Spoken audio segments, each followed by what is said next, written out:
Hey, I'm going to get going and you're going to complain that I'm going too fast. I'm going to complain that you're not paying attention. In your notebooks, completely separate, changing paces, speed, direction, focus, whatever.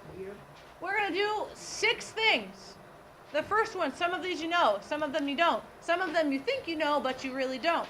Okay, so we're going to do 6 terms. First term.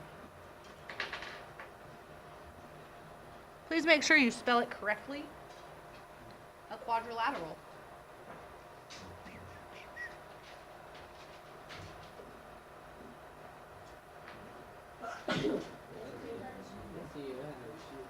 A quadrilateral,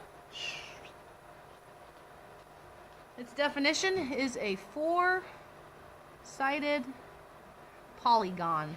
You can also say shape. I'm going to say polygon.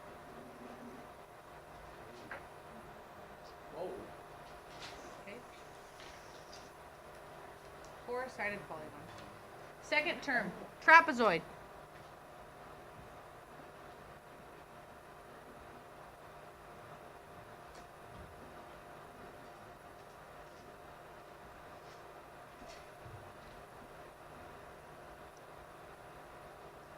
I'm also going to introduce some different notation with this, so if you need to make side notes about what my notation means, maybe you need to do that for your notes. Okay, a trapezoid, these arrows on those lines signify that those 2 lines are parallel. I'm not using the dashes, that means something different. I'm using arrows going the same direction on those lines. Okay, so a trapezoid, by definition, is a quadrilateral, and I'm not going to write the word quadrilateral because it's too long. It's a quadrilateral with 1 pair of parallel sides. You're getting a second little notation piece right now. Those 2 lines together mean parallel. So a trapezoid, by definition, is a quadrilateral with 1 pair of parallel sides.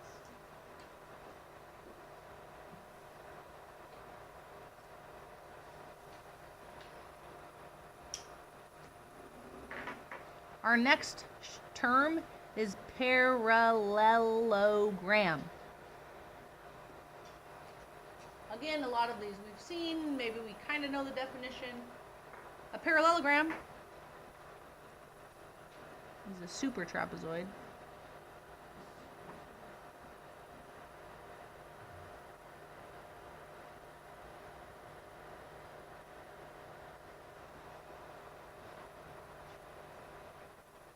Notice I used 2 arrows to signify that these 2 sides are parallel and the single arrowed sides are parallel. You should be writing this down.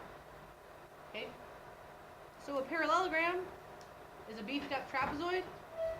A parallelogram, of course, if I look at this definition, is a quadrilateral with what? Boom. 2 pairs of parallel sides. We're halfway.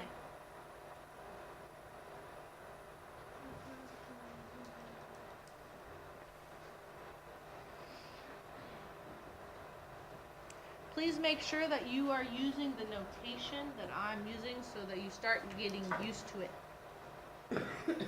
Next up on the list is a rhombus.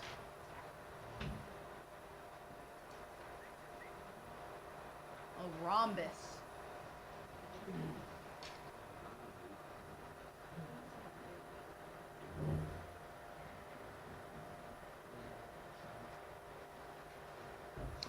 Notice I'm using the little dashes instead of the arrows now. What do those dashes mean? Same math word? Congruent. Yes. A rhombus, its definition is it's a quadrilateral with 4 congruent sides. And if you haven't seen it before, the equal sign with the squiggly on top is congruent. Equal sign, so there's 3 lines that make the congruent symbol. Equal sign with a squiggly, 4 congruent sides. Make sure you have tick marks on your rhombus, and that maybe you made a note to yourself of like, oh, that thing means congruent. We're going to talk about all kinds of these. Rectangle is a square, and square is a rectangle, and yeah, we'll talk about those tomorrow. Maybe, maybe not. We'll talk about it all tomorrow. Okay. We're at 4. This is 5. Rectangle.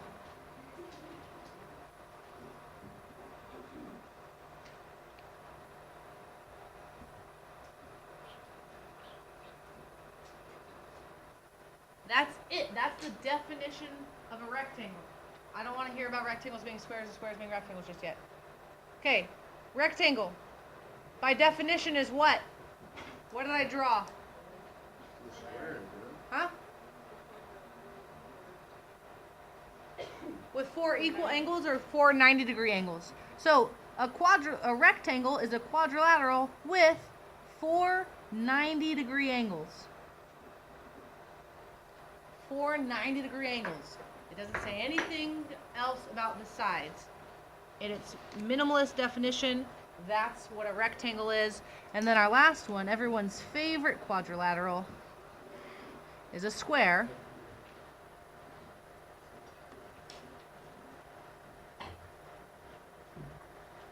No, I did not. No, I did not. Why are these two different? One of them has congruent sides for sure.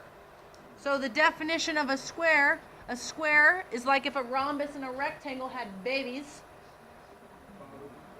It's a quadrilateral with 2 properties, 4 congruent sides and 4 90-degree angles. Boom. Those are our 6 quadrilaterals. Pay attention to how we're passing out books, please. These are going all the way back. All the way back. All the way back. These stop at 7. Keep going with those 7. These are for Ashley's paper. These are for your taking.